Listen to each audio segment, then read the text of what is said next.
После очень долгого перерыва мы наконец снова дождались официальных матчей сборной Армении. Напомню, что наша национальная команда 7 сентября в Ереване примет Латвию, а затем 10 сентября в гостях померимся силами с Северной Македонией. Тренерский штаб уже огласил список приглашенных на эти матчи футболистов.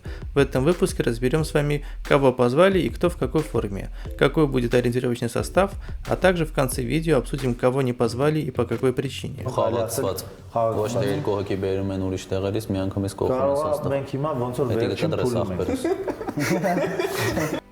Перед началом традиционно прошу поставить прямо сейчас лайк видео и напишите после просмотра любое свое мнение в комментариях, чтобы видео набрало как можно больше просмотров.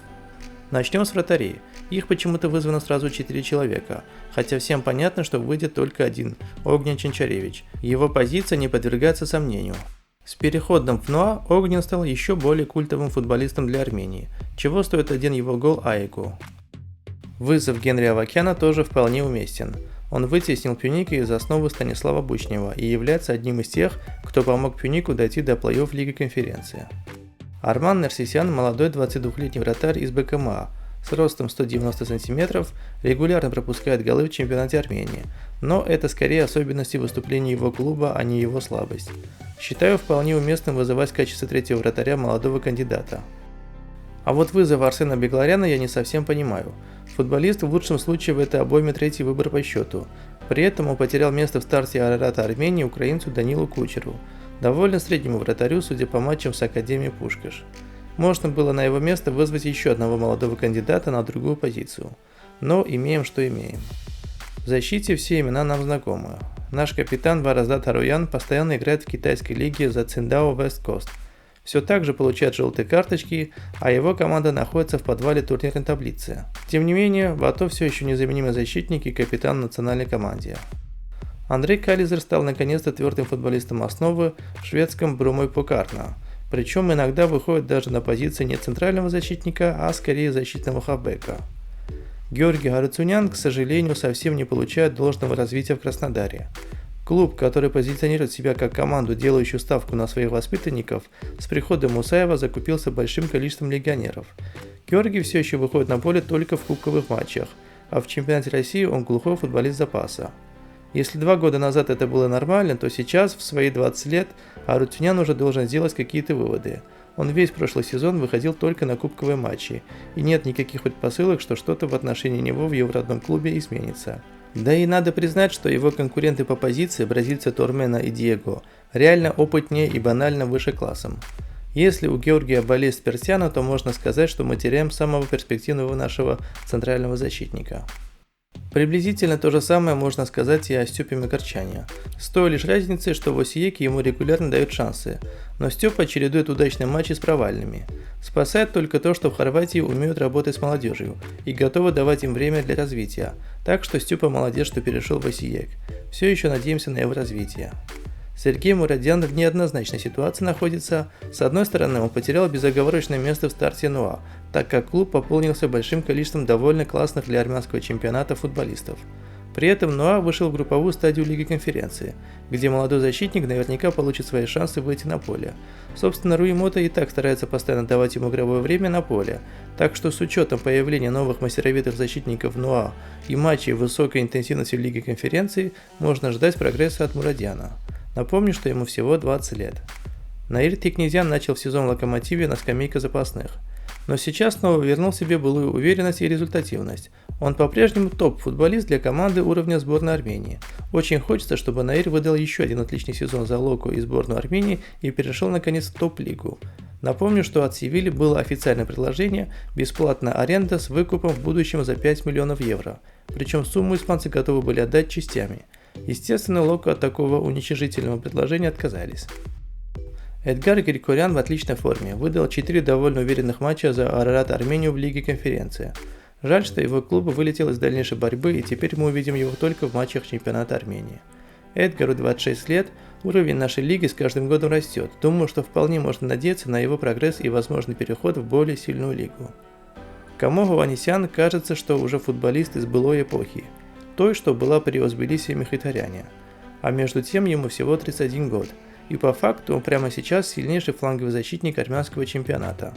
Это сильно бросается в глаза, когда смотришь матчи нашей лиги, так что его вызов вполне оправдан.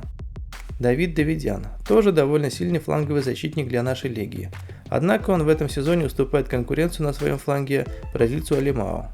Тем не менее, Давид постоянно выходит на замену и всегда смотрится очень достойно.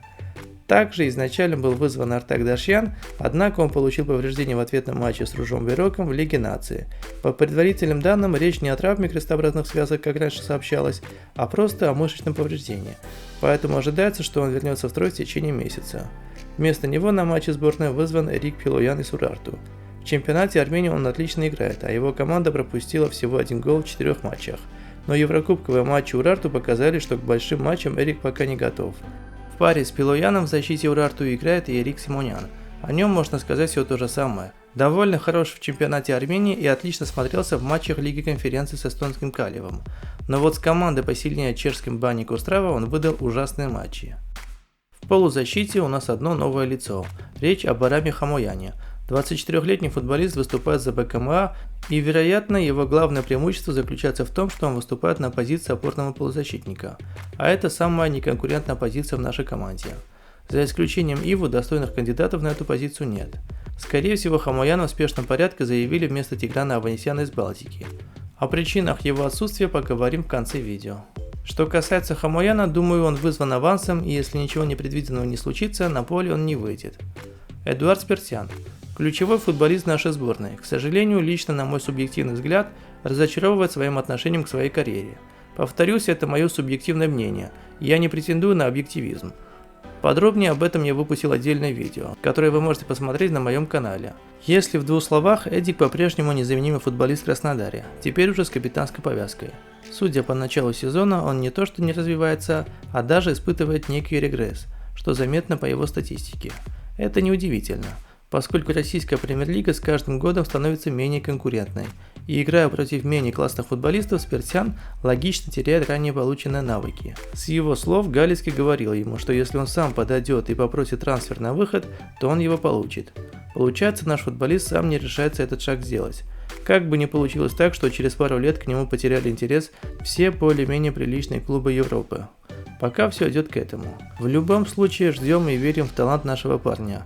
Возможно, блестящая игра за Армению станет именно тем ключевым фактором, который поможет Эдуарду наконец перейти в топ-лигу. Угочуку Иву.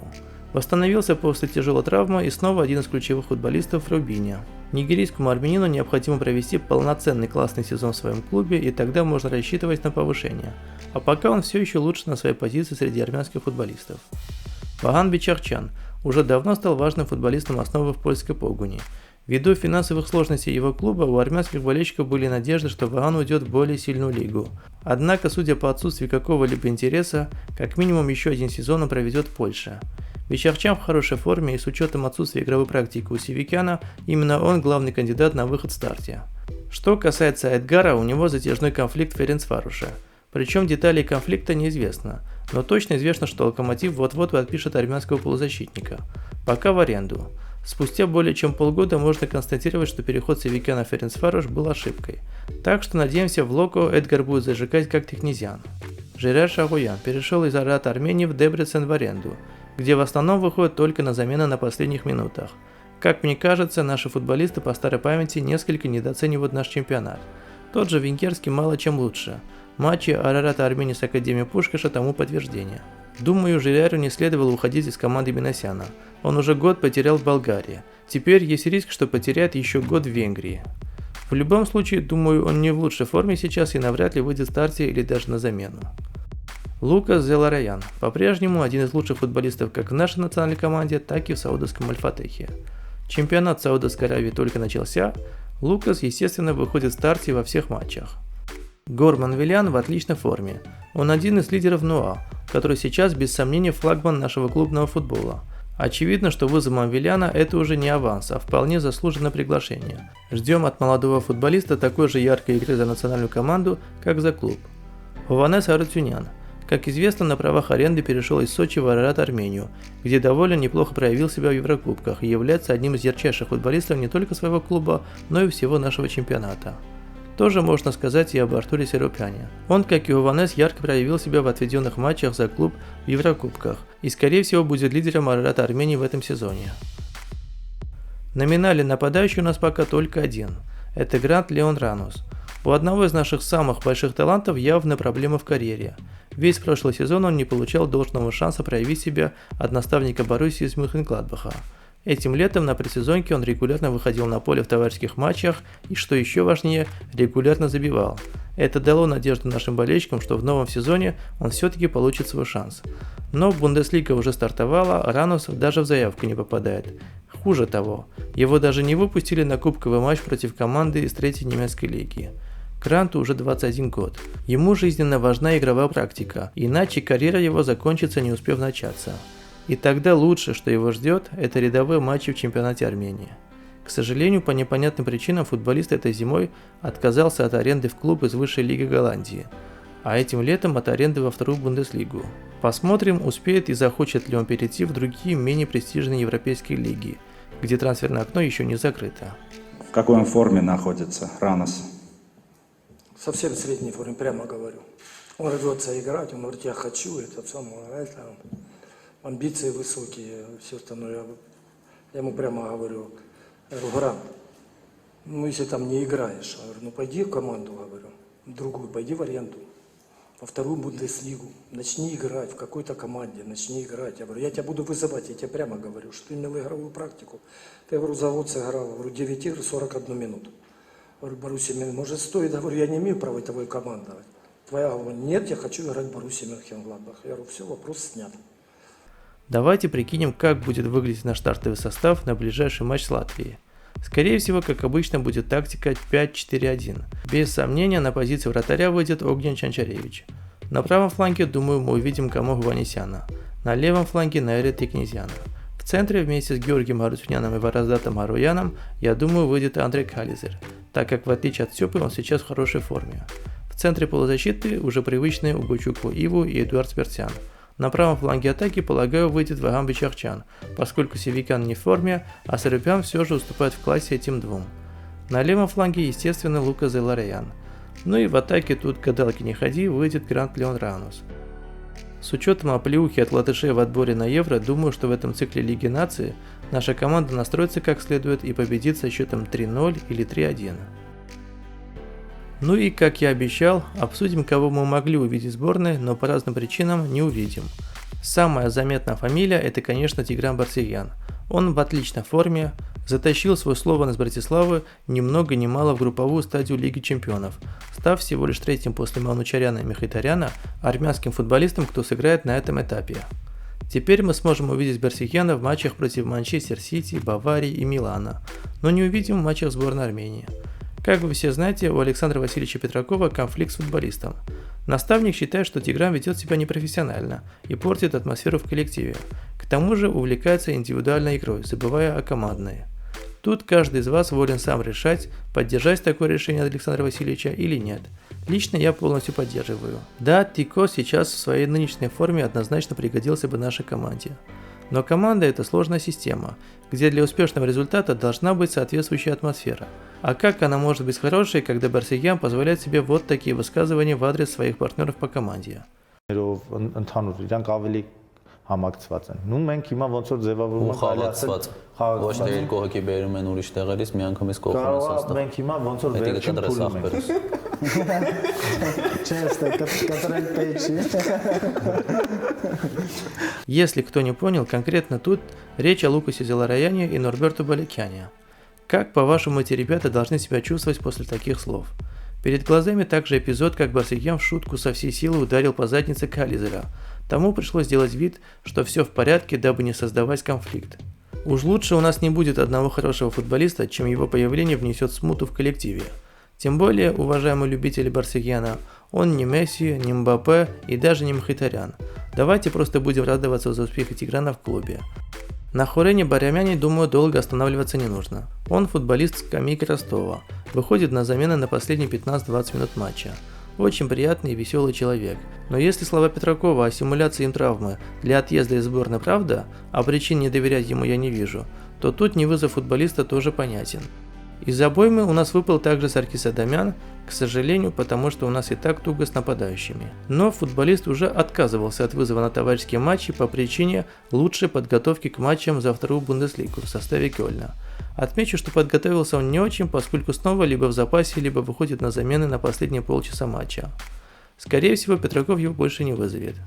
Еще более мутная история с Артуром Мироняном. Лучший бомбардир чемпионата Армении взял, да и не продлил контракт с Нуа. Видимо, рассчитывал перейти в более сильный клуб. Теперь Нуа будет играть с Челси и другими клубами в Лиге Конференции, а Артур сидит без клуба. Естественно, что Петраков не вызвал его на предстоящие матчи.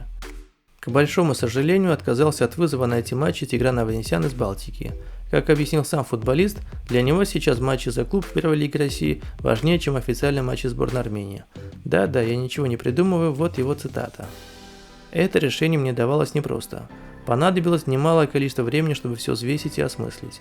Но на данном этапе в моей футбольной карьере я ставлю приоритеты в пользу клуба. Сейчас у нас большие цели и задачи с Балтикой вернуться в российскую премьер-лигу. Очень надеюсь на понимание болельщиков и всех причастных к сборной Армении. До конца этого года у сборной Армении 6 матчей, и все эти матчи совпадают по датам игр Балтики. Время покажет, когда буду готов к вызову. На данном этапе для меня важно выйти с Балтики в РПЛ. Дальше уже будет видно. Я считаю, что это решение пойдет мне на пользу. Как ответил Александр Васильевич, это твой выбор, Тигран. Но на мой личный взгляд довольно недальновидный. Матч Первой Лиги России даже в самой России никто не смотрит.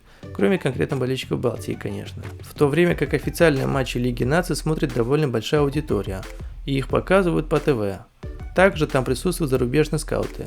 Да и матчей этих, как указал сам футболист, всего 6, в то время как у Балтики их в сезоне будет целых 34. В любом случае нужно уважать решение Аванесяна, но зная принципиальность Петракова, думаю, он больше не будет вызван ни на какие матчи. Стоит сказать отдельно и о Норберту Баликяне. Парень хоть и довольно слабо выступает за сборную Армении, но прямо сейчас нападающий нам бы понадобился. Отмечу, что Баликян на правах аренды перешел из Бока Хуниорс в Гимнасию, где уже начал получать хоть какое-то игровое время. В его случае Петраков решил проявить понимание и не звать на предстоящие матчи, дабы Норберту сумел закрепиться в новом клубе. Тем более, что только на полет туда и обратно футболисту пришлось бы потратить почти 2 дня, а потом еще привыкать к акклиматизации. Из других неприглашенных футболистов отметить отдельно можно еще разве что Нарека Григоряна из Фарула. Наш футболист довольно уверенно выступает в чемпионате Румынии и уже забил 2 гола в 8 матчах. Но согласитесь, на позиции правого полузащитника уже вызваны Бичахчан, Севикян и Серупян. Наверное, вызов 4-го схожего по амплуа футболиста был бы лишним. В целом, как мне кажется, Петраков вызвал наиболее достойных из тех, кого он мог вызвать. Так что ждем матча нашей команды и верим в победу. Ставьте лайк, пишите свои мысли о предстоящих матчах и до встречи после матча.